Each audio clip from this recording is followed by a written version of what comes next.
Hey,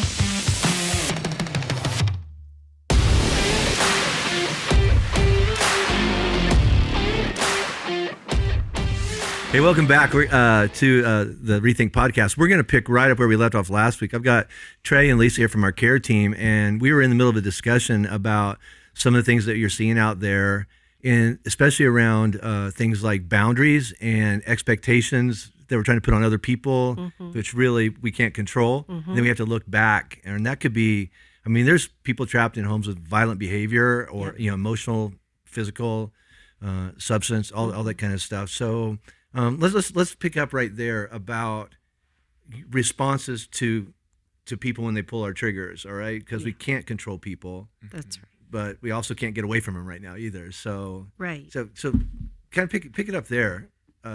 Yeah, well, I was just talking about how it's important that the boundaries that we set, and anytime you go to any mental health or counseling, or they're going to talk about setting boundaries, and I think people misinterpret that to mean that they're setting boundaries for other people, but that doesn't work. You can't do that. You can only set boundaries for yourself. So give me examples of that, y'all, about setting boundaries for yourself, but it has to do with other people. So it gets a little confusing, right?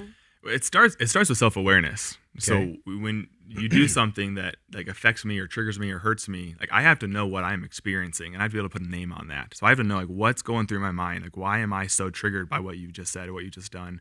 What am I emotionally feeling? Because oftentimes we act out of anger, but oftentimes it's sadness, it's fear, it's tenderness, it's hurt, it's confusion. It's not anger, but I know how to show anger, so that's what I'll mask it with. That's my muscle memory. If I'm sad or afraid, that feels like weak, and I don't want to be that, so I power up. Right. So to be able to identify, well, actually, you know what, this is a softer emotion, so if I can act in a softer way, it's going to radically change the situation.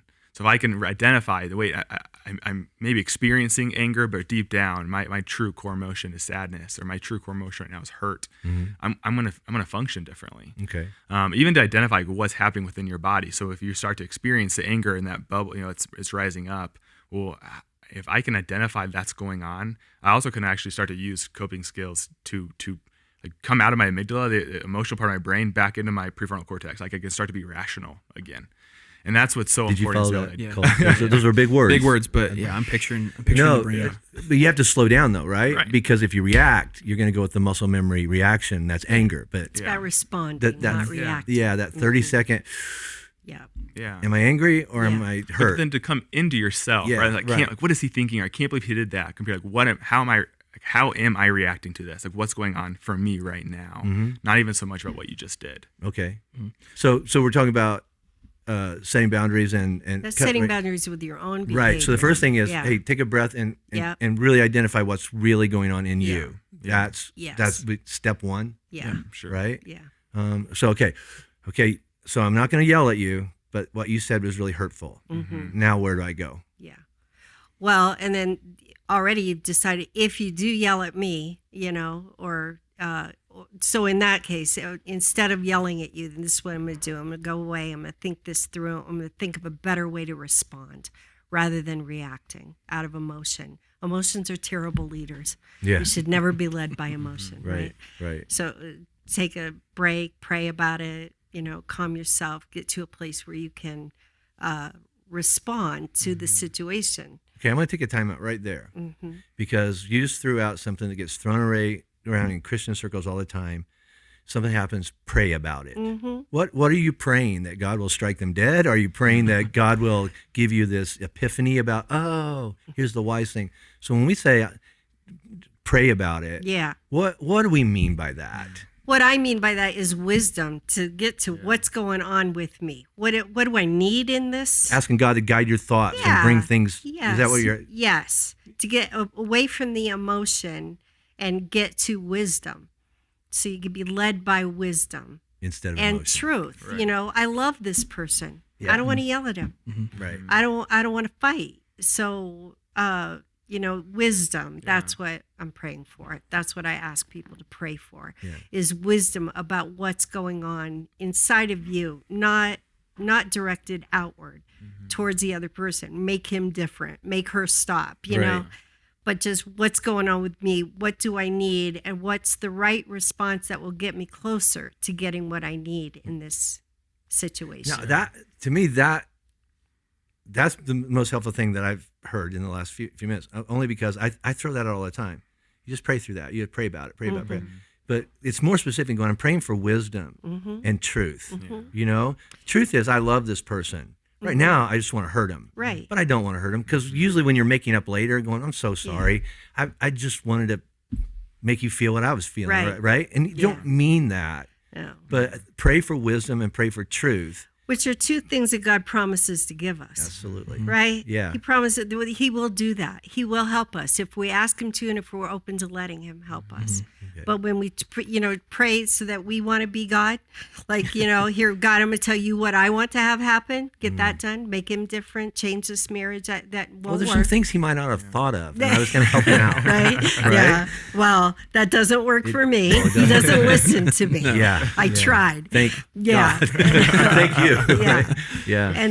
And I don't need to know. God didn't put me on this earth to figure out why my husband does what he does. There's no growth in that for me. And at the end game for me is growth, right? And to have as much peace and freedom on this side of heaven as I could possibly get. I'm not going to get that if I'm focusing on what Grant's doing, my husband, right? Yeah. And I focus on what's going on inside of me. What are the conflicts in me? What am I reacting to? Yeah.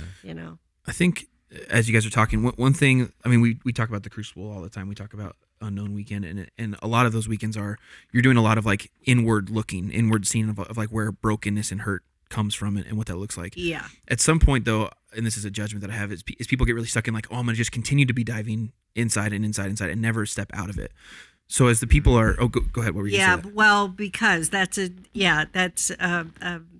judgment I have too, because it's not about looking inward. Yeah. It's about looking towards Christ. Right. Yes. I want to adjust so that, because in every situation, God is wanting to mold us and shape us. And so the question is not, what do I need, or what, know what I mean? But what am I doing how do I need to be shaped differently? How can this shape me so I look more like Christ? That's great. Right. So taking your thought of, taking the 30 seconds, taking the moment to figure out like, why am I reacting this way? Yeah. Once they get to that spot, how do they then take the step of like, I know where I'm at now, how do they then change to readjust? You talked about this on the last podcast of like, weave through all the BS, and it's like our goal is to be centered and focused on Jesus. Yeah. So after they've realized, okay, here's where I'm reacting from, here's how I'm going to communicate that, then how do they realign their eyesight to be like, and here's where Jesus is taking me to this point? Well, it's action. I think a lot of people are saying waiting. Speaking of addiction, I know there are a lot of people who they hate the consequences of their drinking, and they're waiting until they hate alcohol before they stop, and that's never going to happen. It won't happen. Alcohol is a friend. It's a bad friend. You got to learn how to live without it. You got to let it go, and so it's an adjustment, but you have to take action. And you have to do the next right thing. Yeah. And whether or not it feels good, whether or not it's easy, really can't have anything to do with it. Yeah. Is it right? Yeah. And that's where so many people get stuck, is I can't really change until my spouse has changed their behavior, until they stop looking at porn, until they stop drinking, until they start treating me the way I should be treated. Well, I can't change until you've changed. And like, that's not true. You can only control yourself. That's just a justification. Right. So you have to focus in on what can I do right now? And then, as well as, we see a lot of times, everybody has their own cycle, and a marriage conflict has its own cycle. So then once we've gotten through that cycle and things they normalize again, we've taken space, we just kind of try to hold the ship and brace for the next cycle to happen. Compared to in that resting time, that's where a lot of the change happens. That's where a lot of the work does. That's where a lot of the self-reflection happens. That's where the change happens, so that next time the cycle gets triggered, you don't go through the whole thing again, because in this break, where a lot of couples just kind of go back to normalcy, you continue working on yourself. That's good. So for the couple that's listening right now, or the person listening right now that's in a different relationship, they're not a spouse or whatever, it's going to be really easy to dive back into like normal because it's easier. And a lot of times, like when Taylor and I are in a bad spot, it's really easy to go to like, oh, we're just going to go to what's easiest, which means we're not really connecting. We're not really doing any of that. Right. So for the people that are listening to this that want to change that, whether that's with their spouse, their kids, their friends, their parents, whatever, what's one good step? And we normally don't don't do it. And it's like, what's the next thing that we can be doing? But like, what can somebody do to fight against going the easy route and choosing what's harder? And harder, Jesus promises what's better. Yeah. I think what we see a lot is people reach out in crisis where they all of a sudden realize they don't have a support system. They don't have, help. I always say the one who needs to change is the one who sees the need for change. So if I'm It was very Gandhi-ish. Yeah, thank you. When I think I read it in a fortune cookie. So there's, people hit a crisis point. It becomes really clear what they need. They need help, right? And so they'll reach out. Well, then the crisis passes. Yeah. So follow through. Whatever you felt like you needed in that crisis, in those quiet times when the crisis passes, follow through. Get the support system. One thing that's really been highlighted for me through this pandemic and stay-at-home order is so important to have a support system in place before you need it. Yeah. There are a lot of people who don't have a support system, and now they're at home and there's no way to get one, and that's got to be horrible. Do you know? So, but I don't. Yeah, so I feel the same way about prepping. I was just about to say, she's speaking to your prepper I had a heart basement right full of food, but I had it before the pandemic. I told you so. Yeah. Now, yeah. But we don't want to do that out. Boy, should have gotten the support system before this happened. Now it just sucks to be you. So what? So let. There's so some you can people start building it. So how do you build in this atmosphere right now? Right. So let's say that you've been sober for a long time, and now here come the triggers, right? Yes. And you can take a breath and you can pray for wisdom and go, okay, she said that it really brought up this thing that had anything to do with her. So now I know the wisdom and truth, but I keep drifting back to the substance that, right? Is this like because the world's dying and the world's right? So if all right, so let's say that you're listening right now and you just had a fight with your significant other, whatever that is, and you're at that place going, okay, take a breath, right? Yeah. Now's the time to start building that support system before, and I this past weekend I compared it. It's like, hey, when the game is on the line, that's not when you start practicing, right? It's all that time. That's so right. now the season's now hinging on this moment. I've got the skill set, right? Yeah. So the person who's married is like, okay, we're not going to break up.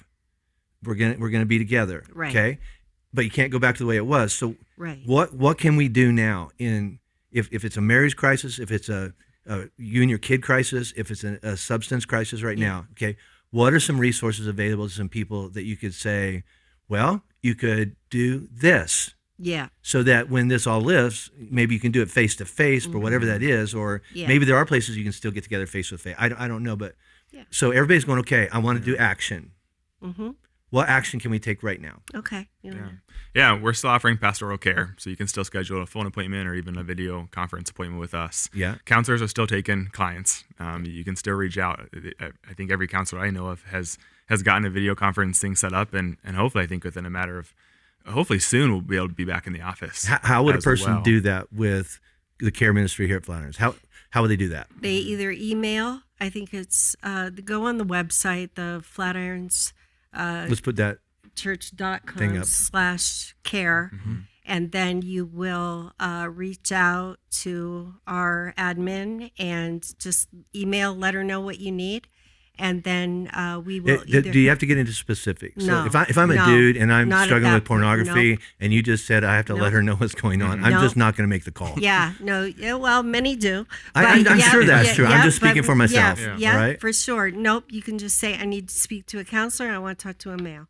Okay. Not a counselor. Sorry, we don't do counseling through the church. Right. But we have a great comprehensive referral list. We put a lot So you kind of triage, and then you point them to here's the person you need to get with. And if they don't know what they need, they can talk to us, and we can help them figure out next steps. And you all do that a lot. We do that a lot. Yeah. All right. We do that a lot.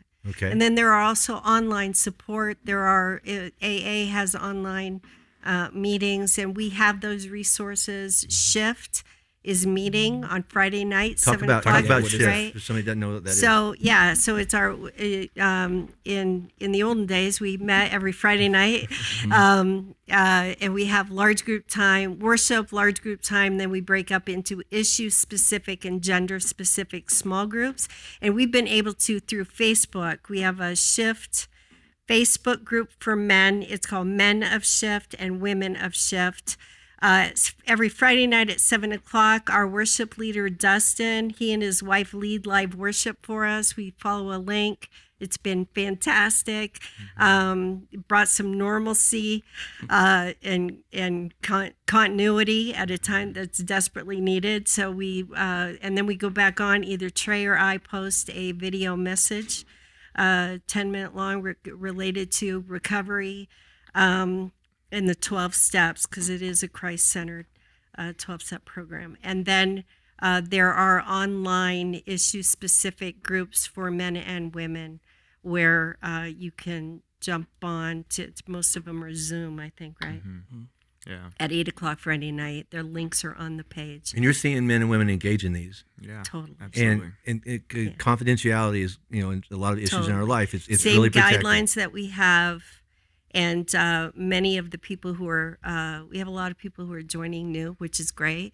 But a lot of the people, that's the most important thing to our team is to keep it safe, to keep it authentic. And so, yeah, people are doing great. I belong to a couple other Facebook groups. They always, even on Facebook, just my page, spirals into ridiculous. Conspiracy theory. Ridiculous conversations and hate and all of that, judgment. It's, ridiculous, but not in that group.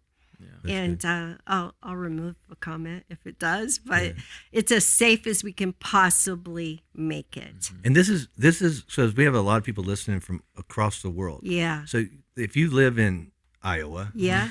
Ames, Yeah. or if you live in Yeah. another country, Yeah. you can still be a part of this, You right? There's can. not like, Absolutely. do you attend to Flatirons campus? There's No, nothing it like doesn't. that. We ask 2 questions and you have to answer them. There are people who are wanting to join. They're not answering the questions, so we're not letting them in. First is, how did you hear about it, this group? Second is, do you agree to follow the guidelines? That one you got to do. Yeah. That one you can't be in the group if you're going to. And the guidelines are about respect and trust. Yeah. So, as long as you can show up and offer support and take support and be trustworthy. Yeah. Um, I find that with my groups is it's not like I need a lot of advice. I don't even need a lot of counseling. Yeah. I need to know 2 things. I need to listen Yeah, and know I'm not alone. exactly. Right. And, Yeah, and nobody does that. And if we had the answers, why are we there? Right. Right. Right. If I don't know how to fix myself, I don't know how to fix you. And that's not my job, right? We're not there to be God for each other. We're just there to support each other and point each other to the one who can help us, Yeah. right? But having said that, being a believer is not a requirement. Okay. You just want to get well. If you want to be well, that's the only requirement for joining. That's great. I always tell people when I talk about shift, we're in Aurora, so we're way out there. Yeah. There's a couple people that drive up right now. Yeah. But shift is the DNA of Flatirons. Shift is like, this is why we do what we do. And we have a very authentic weekend worship experience. Yeah. But people can still walk in with a mask on. Shift is the most Yeah. people that are vulnerable and are like, I need Jesus' help more than I've ever. Yeah. So it's just very authentic. And so if you're Yeah. looking for that, if you're looking for authenticity, if you're looking for vulnerability, Yeah. if you're looking for a chance to take a breath and realize you're not alone, Yeah. it's perfect. Yeah, and I always say it's kind of nobody comes to shift unless they're desperate, but it's the gift of desperation, because then we really do get to connect with each other in a very deep, honest ways. That once you do that, once you have that experience of real connection and experience real acceptance, then it's life-changing. There's something really powerful about people who get together and they've got nothing left to lose. They've come to the end of themselves. There's something really powerful about that. In their greatest moment of weakness, they connect with their greatest strength, right? When I am weak, then I am strong.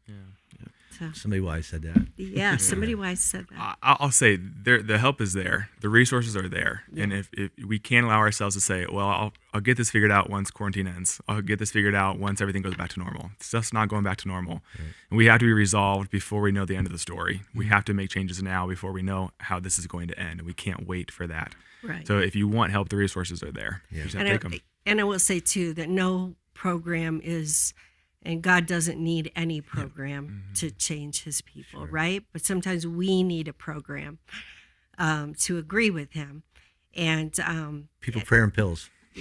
yeah, Right? exactly. God works through all of them. And that's got to be part of a whole treatment plan. That might have to include medication or counseling or something, but it's not self-help. Right. That's because we can't help ourselves. Looking at ourselves and just because I always say information is not transformation. I can know how jacked up I am. That doesn't change anything. It's what am I going to do about it? Yeah. What can I do about it? We are powerless over our sin nature and the things that we depend on apart from God, but we're never helpless. We're not helpless. Hey, thank you all. Yeah. All right. So I guess if I leave people with anything, it'd be like, pray for wisdom and truth. Yeah. And if you don't know where to look for that, you just gave us some great resources. So get on the flatironschurch.com website under the care ministry, men at shift. Men of Shift. shift. Men of Shift, Men of Women Shift, of Women Shift, our of Facebook Shift. groups. Yep. And you can get on there and Yeah. apply for that. But the Yeah. place to start probably just call the church and get all the information or email the church. Yes, and if you're out of state, then their Focus on the Family offers Christian counseling, and psychologytoday.com. You go on there, you can there's a filter that you can input to find faith-based counsel in your area. Great. All right. Thanks, guys. Thanks. Thank you.